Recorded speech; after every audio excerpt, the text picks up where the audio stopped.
Eccoci qua in una nuova avventura, amici della Sardegna. Un attore che mi piace tantissimo, iniziavo un discorso in un film fantastico. Non so cosa dirvi davvero. In realtà io invece so cosa dirvi. So dirvi che siamo in territorio di Quartucciu, sopra il meraviglioso nuraghe Nanni Arru. Ma non è solo un nuraghe, è una reggia, ragazzi. Siamo venuti qua per la seconda volta, l'avevamo già divulgato nel febbraio del 2020, le immagini erano state usate da altri canali. Noi ci siamo ripassati perché era doveroso rifare una visita per cercare di smuovere le acque.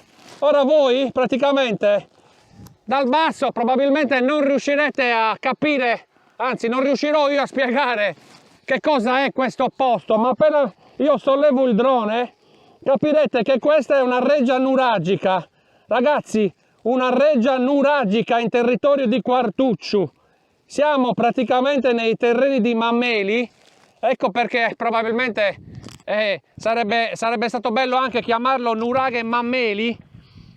L'abbiamo chiamato nuraghe Nanni Arru, una reggia nuragica con il mastio centrale, 4 torri e 9 capanne attorno, ragazzi. Una reggia nuragica come probabilmente solo Barumini o pochi altri in Sardegna. Noi ce l'abbiamo nel Campidano e sarebbe bellissimo che questo posto venisse riscavato come era successo nel lontano 90, 95, 99, riscoperto, riscavato, divulgato e conosciuto. Allora ragazzi, Nanni Arru, nuraghe Mameli, lo chiamiamo così oggi perché il padrone del terreno che c'è qui ci tiene molto, e io vi lascio con queste immagini meravigliose dall'alto. Ciao a tutti!